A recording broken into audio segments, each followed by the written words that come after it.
My story, I would definitely say, is one of resilience. I had a lot of no's in my career corporate journey.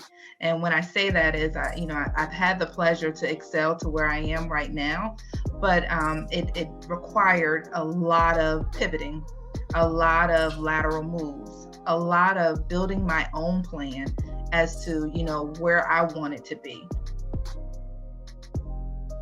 Thanks for tuning in to another episode of the CC America podcast, a show dedicated to helping others get mentally fit through testimonies of faith, inspiration, and transformation.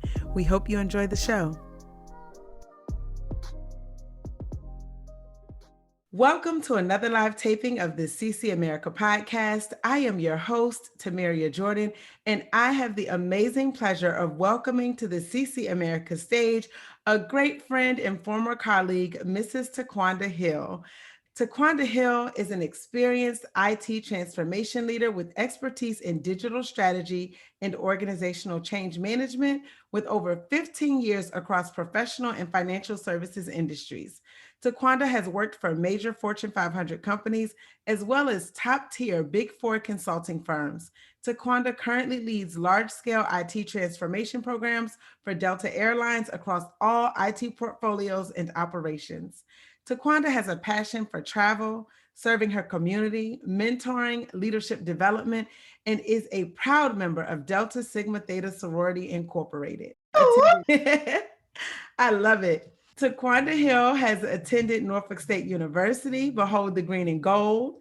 She received her Bachelor of Liberal Arts in Political Science with a minor in Public Administration. She holds a double master's in Business Administration and Human Resources Management. TaQuonda Hill was born in New Haven, Connecticut, and raised in Virginia Beach, Virginia. She is the oldest of three girls. She is married with three beautiful children and lives in Atlanta, Georgia. She was recently recognized by South Atlanta Magazine for their Under 40 Spotlight. TaQuonda is a servant leader. I consider her an amazing friend, and we previously had the opportunity to work together. So tonight you are in for a treat. So let's talk about it. We are going to be talking about Black women in leadership, diversity, equity, and inclusion corporate strategies. Welcome, TaQuonda. Thank you, Tomeria. Thank you. And it's a pleasure to have you to be available to speak with you on your platform. You're welcome. Well, I'm excited to have you here. So we're just going to jump right in. And the first question I always like to ask all of my guests is, if you were to meet someone for the first time, who would you say TaQuonda Hill is? Whew. TaQuonda Hill is a thriving thought leader. She's a mother. She's a wife. She's one that, has a strong desire to enact change and leave a legacy in this world. Amazing. And in terms of your life and how you got to where you are, can you tell us a little bit about your journey in corporate America and how you transitioned into the various roles that you have been able to make it into and be able to excel and thrive in so many different ways in your career? Certainly. My story, I would definitely say, is one of resilience. I had a lot of no's in my career corporate journey. And when I say that is, I've had the pleasure to excel to where I am right now, but it required a lot of pivoting, a lot of lateral moves, a lot of building my own plan as to, where I want it to be. And, just the backstory, I like to tell the story of, my first, real corporate, and I won't say the company, but my first real corporate job. And I'll be honest, I learned a lot. I spent 13 years there. I really appreciate the grooming that took place while I was there, but there was a lot of lessons of constantly, having to work harder. In that particular environment, you always had to, be one step ahead or one step better. So what I did was I formed my own plan. I don't recommend this, but I got my undergrad degree, went to go work for this company. I had a baby my junior year of college. So it was go to law school or get a job. I decided I need to get a job because Corey has to eat. So from there, I got a job, started working there. And, through happenstance, I just built a somewhat of a career through there. I got into first exposure of leadership, but also what I wanted to do. I knew what I saw for me, and that was to be a corporate executive woman.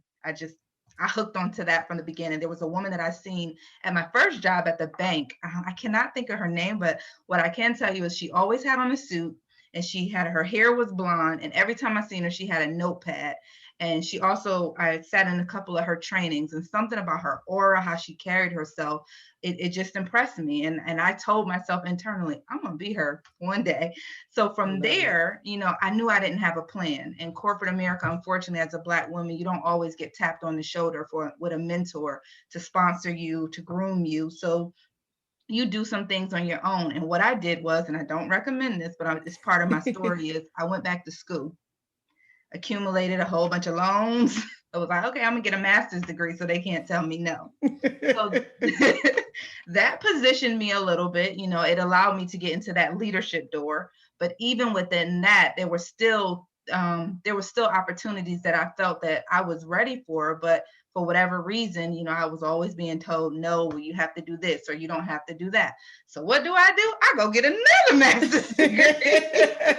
At this point, I think it's important that I share this. It's very transparent, but I look at it now, about 100,000 in debt plus of degrees. I kept feeling like I had to prove myself or be more than. And I know everyone hears that I had to be more than qualified, more than what my other counterparts who probably just had a bachelor's degree and a good mentor from the time they walked in the door. They didn't have to go through those things, but for me, I had to build my own plan. And what I did was, I just kept educating myself, accumulating more debt, taking lateral moves in order to be in a position. I told myself, you're never going to be able to tell me no. So from that, energy, that is pretty much, the start of my corporate career journey. It was trial error, being told no. And then I, started telling myself for every no, it's a better yes. So I just started going for what I wanted, but I wouldn't recommend my daughter to do the same. But it was a lesson. It was a good life lesson, and it helped me to catapult my career my way, not the traditional way, but it was my way. And it allowed me to take a lot of lessons and sharpen my toolkit. So, that's pretty much how I got to where I am right now. I love that. And thank you for your transparency and sharing, because that is so true. And so many people, they see you when you make it, but they don't see, like you said, all of the no's that you had to hear and all of the different things you may have had to endure throughout your career just to get to the same place that others may have been given, essentially. So when you think about resilience and you talk about how you were able to continue to press forward, what gave you the strength to keep going? And I don't want to sound cliche, but I knew failure was not an option for me. I also knew that, I wanted to succeed. I saw the life that I wanted, and I went after that. I'll also, I also attribute that to, my mom. My mom raised strong women. She had three girls, and, she was tough. I had a mom that wasn't my best friend. So it was just like, okay, you have a baby, you got to make it. You can't go back home, and you don't have a trust fund. So therefore, you don't have an option. And not only that, my mom also showed us nice things. So with that, I knew I wanted a home. I knew that I wanted a nice life for my kids. So as far as tenacity, it was that spirit of I can't fail. I'm not gonna fail. And then that view or image of what I saw, of what I wanted. Number one, from the lady that in my bank job, that I'm like, okay, she's a boss and I want to be just like her. It was the suits for me. She was fly. It was a suit. That was one. And then the other was, at that point, at the beginning of my career, I had a child, and success was something that I wanted, and it was something inside of me, and I said I wasn't going to stop until I got there, and I channeled my nose to go harder. Yes. And you know what? You have always inspired me. I remember the days of working together and just seeing your tenacity. And you know my story with my nose as well, but just know that I want to thank you for always encouraging me and also for being a good example of what it means to boss up. So no matter what people say, no matter how many no's, and you said it earlier, that means if there's a no, there's a better yes. And I remember just the day that I found out that you would be moving on to another opportunity. And I was so excited for you. And I remember saying, that means God is walking around. My blessing is coming soon because I was just so thrilled. But you are a great example as well. So the woman that you saw in the suit, you are also the woman in the suit for so many other women who are wondering, how am I going to keep pushing forward? How can I break the glass ceiling? So on this platform, I just want to thank you for being who you are, because you have also inspired my journey in a lot of ways. You have no idea. I literally remember that day. I remember that moment. I remember how I felt. And I knew that, you know what, you always encouraged me, and you were like, better is coming for you as well. So I want to personally thank you. Thank I'm you. going to give you your rose now, boo. Well, thank you. And I want to give that back to you because I know our conversations. I remember us sitting in them cubes, and, it was, we can say it, it was a CU, continuing unit. We was Yes. all striving to get that one position, not realizing God had better for us. And that if we could Amen. just take, everything that he was showing us, all those no's, all those, so-and-so got the job, but you didn't. And then, I remember us saying, wow, is that what they told you? As far as, why you didn't get the job? And both Exactly. of us was like, they really don't have no excuse. But, as we all look, in hindsight, it's just, okay, that was our then position. That wasn't what God had for us to stay. He wanted us Amen. to experience it and move on. And maybe it took one of us moving on first. And then if you notice, we all just moved We on, did. and we're all of us that I can think of that, collectively, that I still staying engaged with, we're all doing great things. But those experience, it almost seemed like that was going to be our forever point. The Right. way in which we were reacting. I know I cried a couple times. I Oh, know I've many. cried. Well, you know, I've cried plenty. And it was just like, God was just, sharpening us, and we were Yes. sharpening each other. And at that moment, I still remember, and it was scary for me because I'll be honest, I had a child. So Right. that was my safety blanket. But when I tell you, when I left that company and went to my next job, I couldn't believe the money that they were offering. I couldn't believe the world that was outside of those walls because I was just so focused on that right there. And that's how, sometimes, God just wants you to trust him, and God Yes. just wants you to realize that it's always a lesson. And how you choose to react to this lesson is what the outcome would be. If you remain optimistic in chaos and confusion, then it's going to be a blessing at the end. It sure will. And you are a testament to that. Like you said, we all are, because we were able to keep going. Um, and speaking of which, what role has faith played in your journey overall throughout the years? Hmm. I tell you, it's this one scripture. Now, I'm a Christian, but I don't know all the scriptures, but I know one scripture, and that's trust in the Lord with all my heart. Lean not to my own understanding, and acknowledge him, and he will make your path straight. I hooked on to that in some of the darkest times of my life. I hooked on to that scripture, and I'm like, if you know one, you can get through Amen. so many. So God plays a major role in my life. I just believe, I have faith. I do doubt because I'm human, but I Right. have faith. And as I'm getting older, I'm 40 now, I can actually say I'm grown now. Uh, with that comes patience and being able to really step back, look at your lessons, and try not to repeat, the mistakes you've made over again, but find the lesson in that, put it in your toolkit, and share it so that you can constantly evolve and be better. So I would say faith plays a major role in my life. Having patience, being humble. I think, Yes. I consider myself to be very humble. I also consider myself to be a servant. And I definitely is very intentional about giving back. I think that's really important. I guess I know another scripture, to whom much is given, much is required. I hold Yes. that very dear to my chest because God has truly blessed me with all the things, and I don't know if I've shared my story too much, but, coming from a teenage mom, my mom had me either 15 or 16, one of them. She was a teenager. And my dad was murdered before he was 21 years old. Mm. So, not to mention I experienced a lot of death, growing up in the area that I live, with a close uncle of mine being murdered as well. So I've seen a lot, went through a lot. And if you really look at the odds, TaQuonda, of, my story, I'm not supposed to be where I'm at. And I know that's no one but God. Wow, that's so powerful. And to your point, a lot of times people may not know, all of the details, and we never know what people have experienced.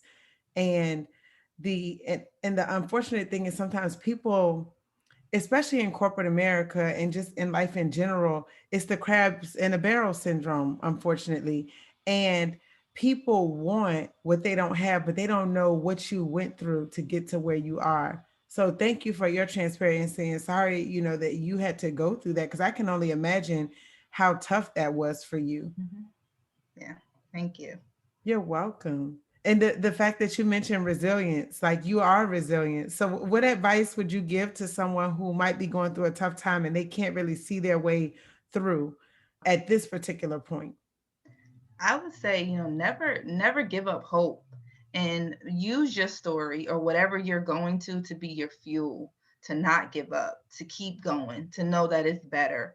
Oftentimes we soak in our situations and we stay there, but God is telling us to get up, because if you get up, you'll be able to reach someone else. And, there's always hope, especially young girls. I mean, in these times, and I'm sure you probably know, a lot of them are experiencing, even sadly, more difficult times than what I've just shared. There Yeah. are individuals that's living in some very, critical, serious situations right now, but there's always hope. And that's where I feel like it's my responsibility, other like-minded women like yourself, responsibility to reach down and to help. That's why mentoring is very dear to my heart, because I didn't have a mentor. I had to try to figure this thing out by myself. And I wouldn't say it was the best route, but I will say, I'm successful now in what I do. But if we have been in those shoes of adversity and things of such, if we can just touch one, we're making a difference. And because in corporate America, it's not many of us that look like us that's in the room, so it's a lonely road to success.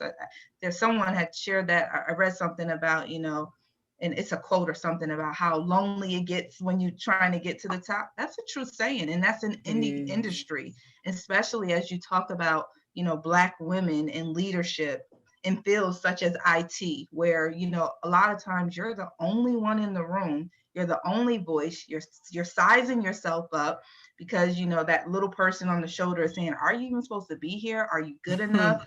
And then you find out that you got all the tools within you.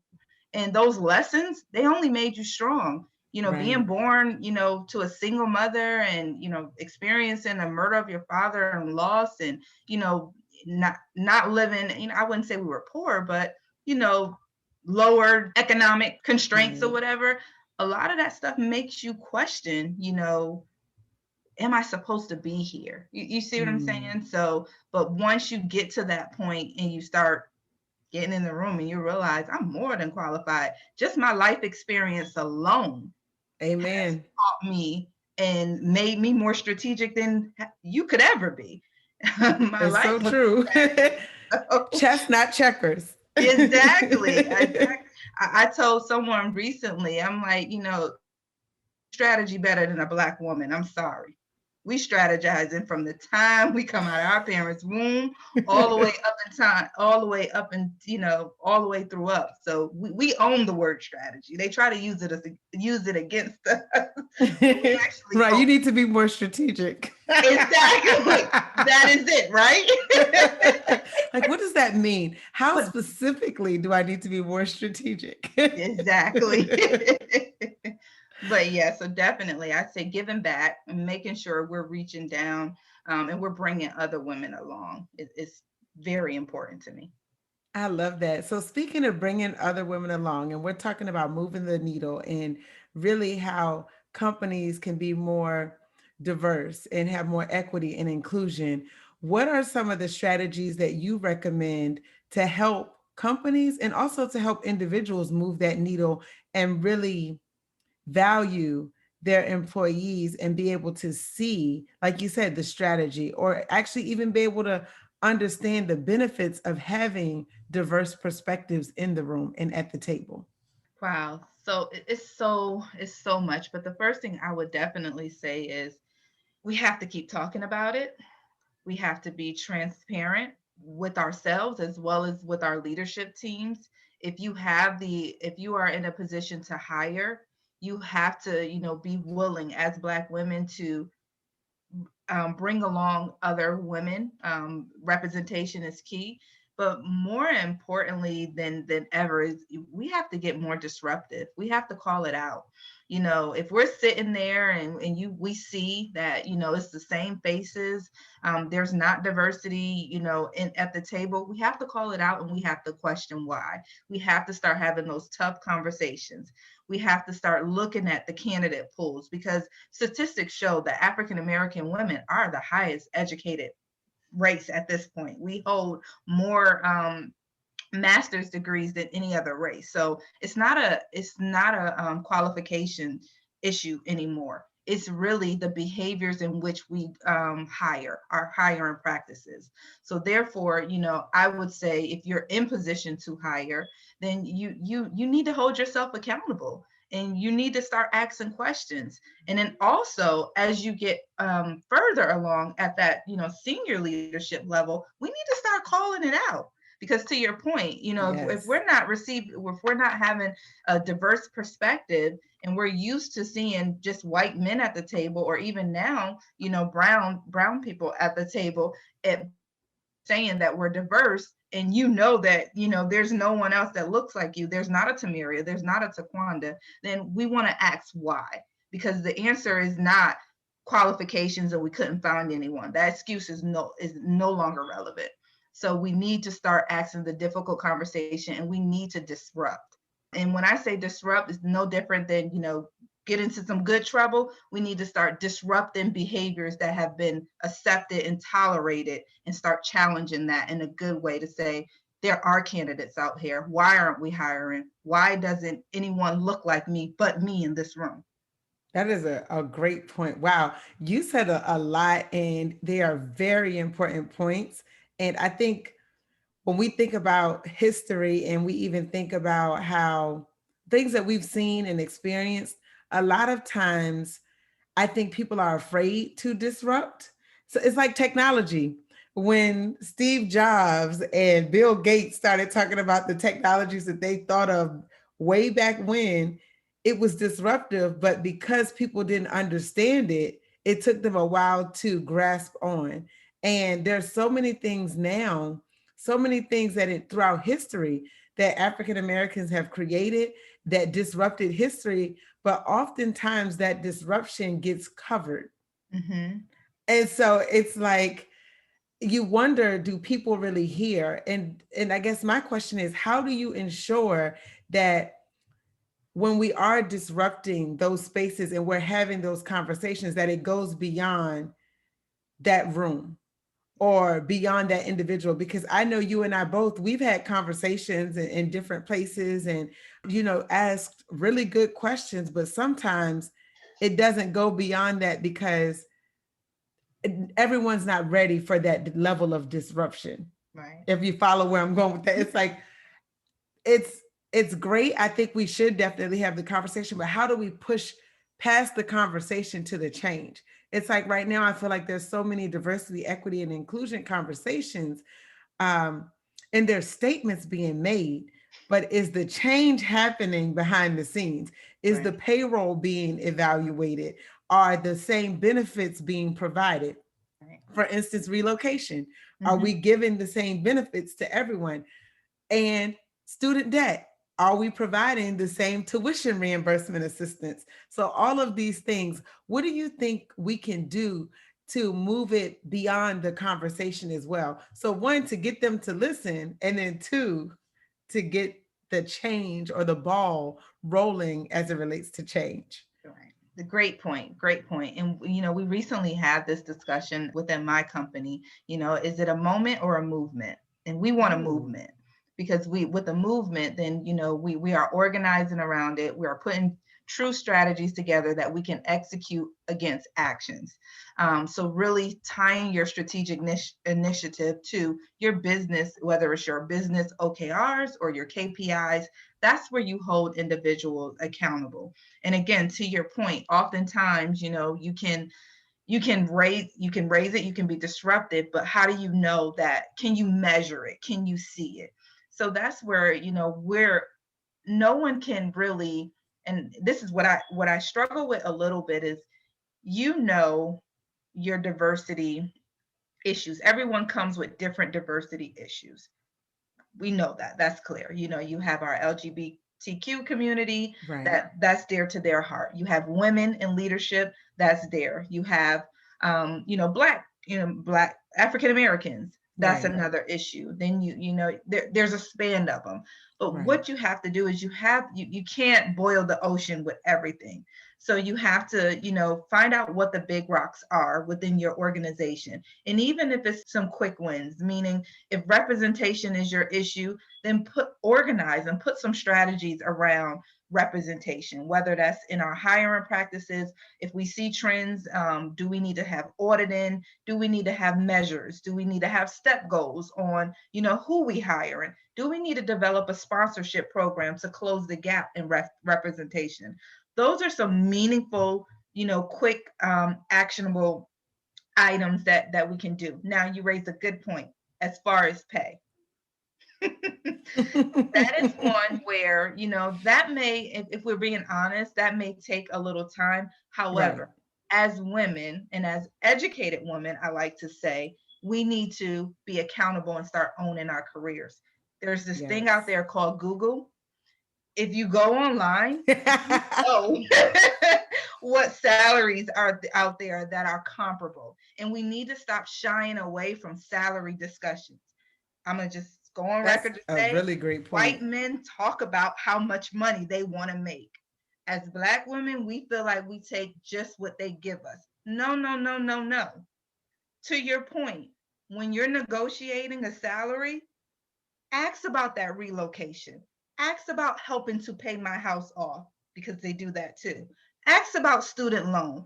We are going to have to educate ourselves because if we're waiting for them to do some huge corporate initiative to change all of our salaries equal to everyone else, I personally think it does not happen. It will not happen probably in our time. Maybe in our daughter's time it will, Exactly. but if we want to talk about the now, we're going to have to start getting comfortable, even within our community as African American women, to call each other. Hey, Tomeria, I just got a job offer. They're trying to offer me 150,000. Do you think that's reasonable? We Right. shy away from that, but I will tell you, Bill, he's calling Fred, and he's going to say, Fred, so and so offered me 150,000.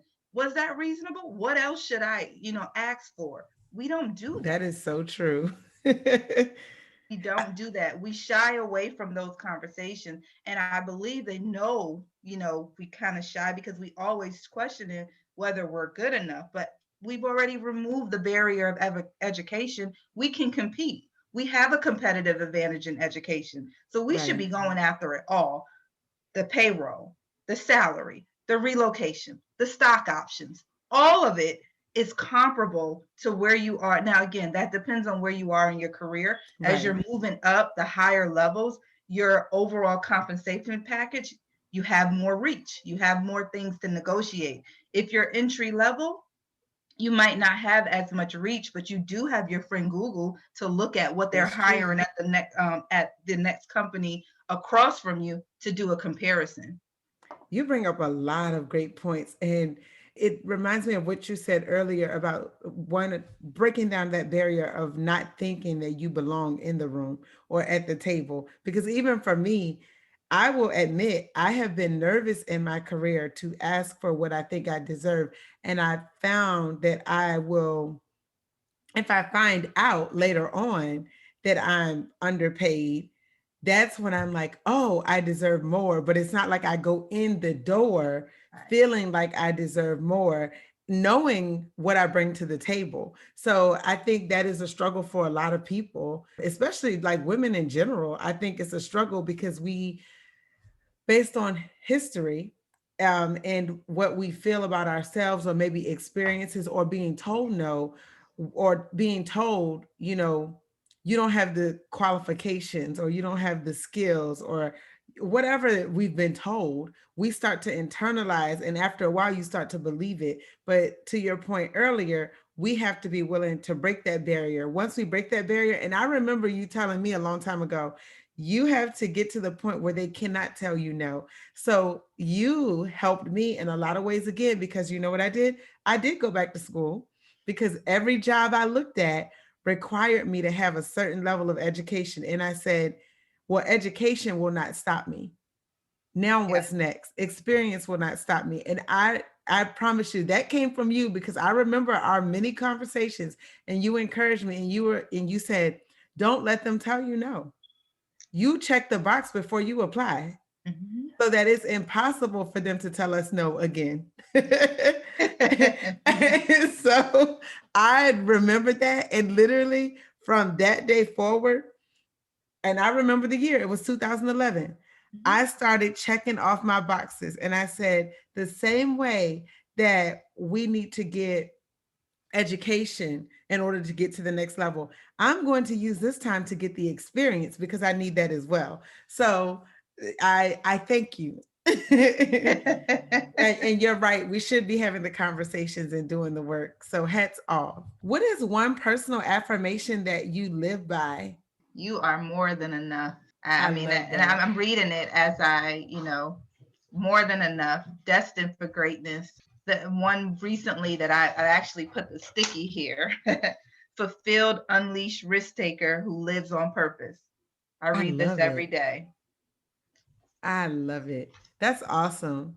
And one thing that I did not get a chance to mention earlier that I would definitely love to mention now is that TaQuonda is also one of four co-founders of the Fortitude Collective. So hopefully one day in the future, I'll be able to interview the wonderful ladies of the Fortitude Collective.